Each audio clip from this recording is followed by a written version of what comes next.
Le mot Bible, qui en réalité au départ est un terme pluriel qui signifie les livres. Ici, c'est une formation sur la Bible. C'est la paroisse Saint-Antoine de Padoue de Calavi qui accueille l'événement, rassemblant des participants venus des vicariats d'Abomey-Calavi, de Ouedo et ailleurs. Une activité qui s'inscrit dans le cadre du plan stratégique d'action pastorale visant à approfondir la connaissance et à renforcer l'engagement des fidèles. Dans une première partie, nous avons commencé par des généralités sur la Bible, c'est-à-dire les questions d'auteur, la question de l'inspiration biblique, le canon des Écritures. Et nous pouvons retenir que la Bible est parole de Dieu parce que c'est Dieu qui inspire l'Écriture, mais l'homme qui est inspiré par Dieu utilise les instruments qui sont à sa disposition, c'est-à-dire sa langue, sa culture et les connaissances qu'il a, c'est ce qu'il utilise pour transmettre cette parole. Donc même si c'est des mots humains qui sont utilisés, la parole est celle de Dieu parce que l'inspiration vient de lui. Et nous avons fait ensuite une présentation des deux testaments. L'Ancien Testament, encore appelé Premier Testament, que nous avons essayé de présenter comme la marche que Dieu fait avec le peuple, qui est en fait le cheminement de l'alliance que Dieu a faite donc avec le peuple élu. Et nous avons conclu par la présentation du Nouveau Testament. Et là, j'ai posé une question, j'ai été très heureux de la réponse des participants. J'ai demandé pourquoi Dieu fait une nouvelle alliance si la première alliance n'est pas révoquée. Et j'ai beaucoup apprécié la réponse des participants qui m'ont dit ceci, qu'il ne s'agit pas d'une alliance qui vient révoquer la première, mais il s'agit d'une alliance qui vient perfectionner, qui vient accomplir, voilà le mot, la première alliance. L'intérêt de la dite formation réside dans sa vocation à rendre plus accessible et pertinente pour la mission pastorale. En mettant l'accent sur une approche interactive et pratique, les organisateurs ont permis aux participants d'échanger et de partager leurs expériences sur l'application des enseignements bibliques, chose dont se réjouit le vicaire forain d'Abomey-Calavi. Avoir l'influence du peuple de Dieu qui a accouru pour participer à cette catéchèse, on va dire, le peuple avait soif. Et le peuple attendait vraiment cela. Et donc dit que c'est vraiment le Seigneur qui a inspiré notre Père archevêque et la vision qu'il a pour l'archidiocèse de Cotonou, c'est une vision qui est vraiment dans la dynamique de ce que Dieu veut pour son peuple. Je crois que c'est le lieu de saluer l'intuition de notre Père archevêque qui a vu juste en insistant sur la connaissance plus large de la parole de Dieu. Et j'ai vu des réactions vraiment pleines d'enthousiasme et qui expriment une certaine attente qui était là. Il y avait vraiment une soif d'une connaissance plus profonde de la parole de Dieu. Et je crois que c'est cette soif qui s'est exprimée non seulement par le nombre des questions, mais également par la qualité des interventions. Au vu de l'engouement que suscite l'initiative sur les paroisses, le plan stratégique d'action pastorale illustre la volonté de l'archevêque Monseigneur Roger Ngbedi et l'Église d'accompagner les fidèles dans leur formation biblique afin qu'ils puissent mieux témoigner de leur foi et transmettre les engagements chrétiens avec assurance et fidélité. Ajoutons que la formation biblique s'est conclue par une messe, moment de prière, de bénédiction et de communion spirituelle pour tous.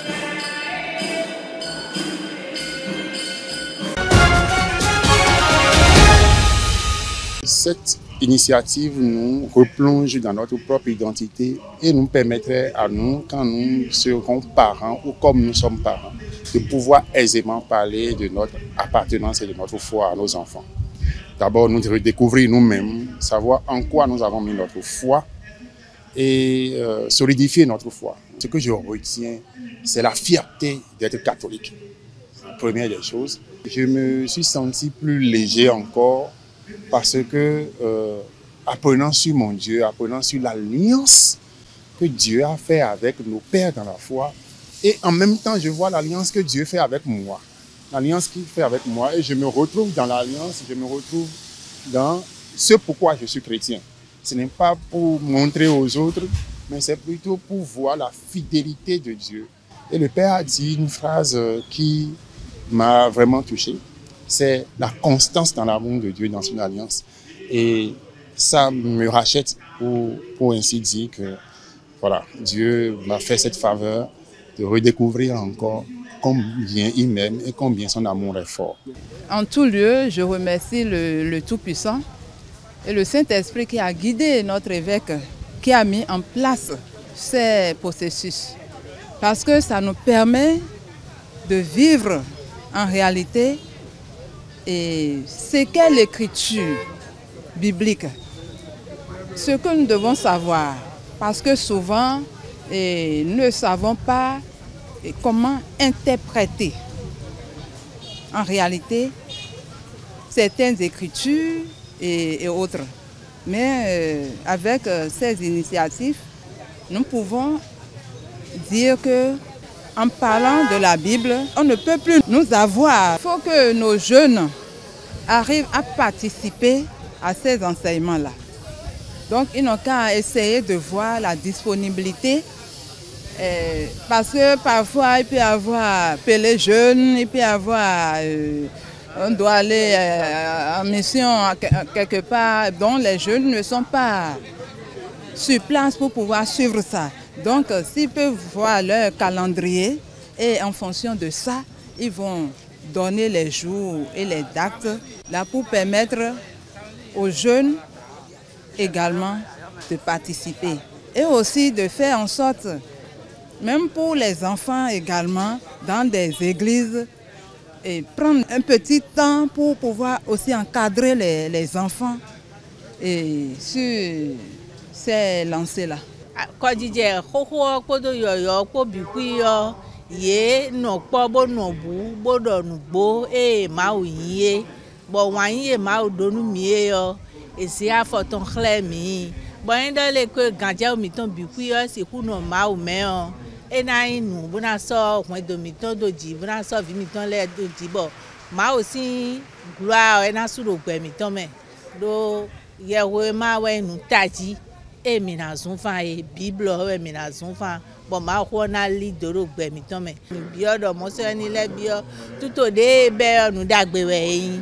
mi badole que nuelo de feru de mi do mumu no vie mi ton ekpo ma tun ale alo iglesia na le du boye gege na se bna no wa ilo si teme o eni le nu bole ni le ko kan ton ha mi alo pa vo surtout vi mi ton le bonu to sisi ton ni dijon ma o ho me ero ma ho se we ye na si ku se to mna dizon ni gbonu gbo si aliji.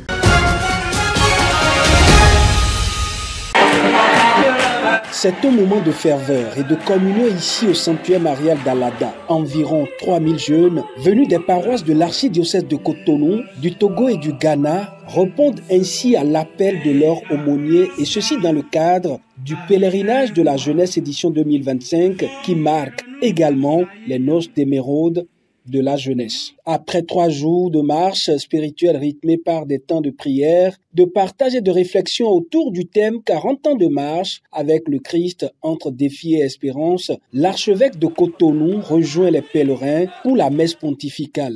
Messe au cours de laquelle le père aumônier Joël Tchaoun va faire un bref bilan à l'assistance de leur parcours. 40 années de grâce, de foi, de prière, de partage et surtout de cheminement ensemble vers le Seigneur. Au fil des années, cette rencontre périodique a transformé des vies, suscité des vocations, renforcé la foi de nombreux jeunes. Ce pèlerinage est un lieu de grâce où les jeunes peuvent se ressourcer spirituellement, se sentir entourés et encouragés dans leur vie de foi. Les défis auxquels font face aujourd'hui les jeunes sont énormes et les détournent parfois de leur chemin vis-à-vis du Christ, va souligner Monseigneur Roger Mbedi dans son homélie. Si beaucoup de jeunes sont sans repères aujourd'hui, ce n'est pas parce que les repères seraient devenus inexistants, mais plutôt parce que certains croient pouvoir fixer d'autres balises qui ignorent la crainte de Dieu, le respect des principes éthiques. On déplore aussi chez bien des jeunes une certaine légèreté morale, avec une banalisation du péché, une négligence de la vie sacramentelle, une absolutisation de la recherche du travail, de l'argent, qui prend la place de Dieu et justifie même le recours aux forces occultes. Laissez-vous inspirer par l'exemple de David en vous attachant plus fermement au Christ. Ce pèlerinage a été un réel succès au vu des activités menées. Succès que doivent les organisateurs à Dieu, aux aînés et au soutien. Ce 40e anniversaire est plus qu'une célébration. C'est un appel à poursuivre la mission, à porter plus haut la bannière de l'espérance, à rester solidaire face aux défis et à accueillir chaque jeune avec amour et bienveillance. Que ce pèlerinage soit pour nous l'occasion de renouveler notre engagement, de raviver notre foi et de marcher ensemble dans l'unité vers les promesses du Christ. À l'occasion, une croix a été implantée pour marquer les 40 ans de vie de la jeunesse dans l'archidiocèse de Cotonou. Les regards sont désormais tournés vers 2026 où les jeunes promettent encore marquer cette rencontre spirituelle avec le Christ.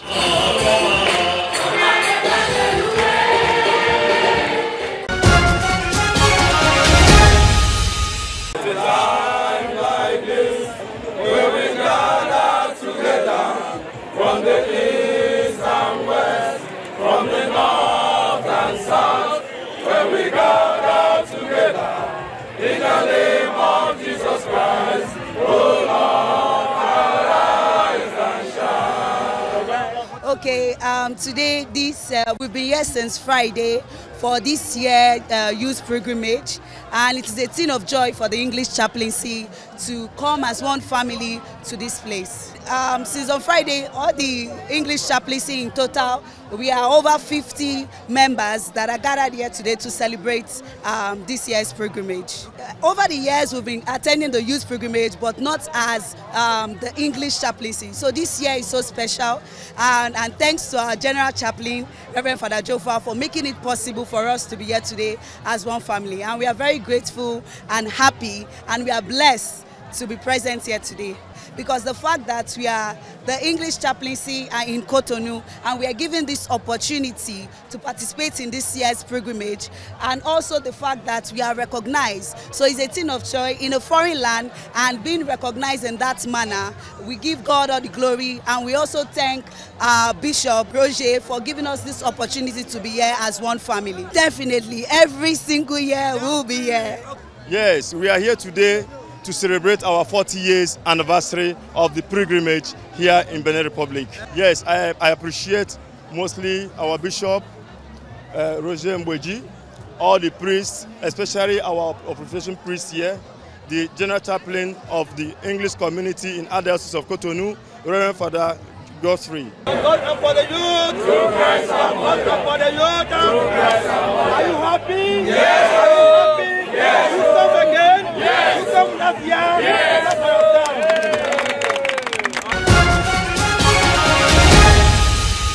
Ce qui m'a particulièrement marqué, c'est l'engouement qui se retrouve entre les jeunes. Je ne m'attendais pas à ça, parce que d'habitude, on s'attend à voir certains jeunes qui font le personnel, qui se mettent de leur côté, mais on remarque que la plupart d'entre eux sont ensemble et il y avait une certaine union. C'est l'union-là qui m'a vraiment marqué au cours de cette édition. À partir de l'homélie de l'archevêque, Monseigneur Roger Mbweji, nous retenons qu'en tant que jeunes, nous avons l'obligation de prendre pour exemple les icônes, les images de la Bible. Déjà, il nous a donné l'exemple du roi David, qui est un jeune qui s'est battu ardemment pour pouvoir avoir la victoire sur les batailles qu'il a pu affronter. Mais à part ça, il nous invitèrent à la crainte de Dieu, à l'esprit d'humilité, à l'esprit d'unité, à l'esprit de la fraternité, en vue de vivre une jeunesse épanouie et pleine d'espérance. Tout à l'heure, quand l'archevêque parlait, je me disais en moi-même que bon, le reste me revient. Et je crois qu'une fois sur ma paroisse, je prendrai des décisions personnelles et des décisions également envers mes frères, c'est-à-dire cultiver plus l'amour plus l'entraide et plus d'humilité, peu importe ce qui se passera, et apprendre également à me surpasser face à des situations. Pendant ces 3 jours, ma foi a été renforcée en Christ. J'ai appris de nouvelles choses et nous avons suivi des enseignements. Il y a eu des conférences, débats avec les aînés et également avec d'autres coordonnateurs et responsables des vicariats. Et il y a eu des questions qu'ils ont abordées qui concernent la jeunesse. Notamment, ils ont parlé du chômage, de l'engagement des jeunes et des questions de relève, des difficultés qu'on rencontre pour mobiliser la jeunesse sur les paroisses.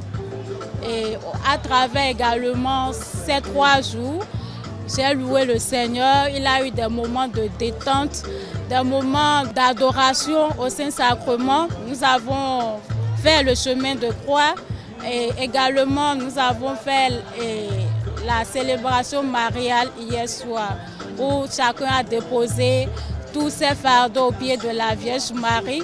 Et comme nous le savons, son fils l'écoute mieux que qui que ce soit. Donc chaque journée est venu se dépouiller de tout ce qui pèse. Aujourd'hui, Monseigneur nous a reconnus, nous a donné des reconnaissances. Mais c'est pour nous dire, vous n'avez pas fini. Tant qu'il y a des enfants, tant qu'il y a des jeunes, la mission continue. Et vous devez être, comme on le dit chez nous enfants, donc vous devez être le flambeau là que les jeunes l'avont tenu.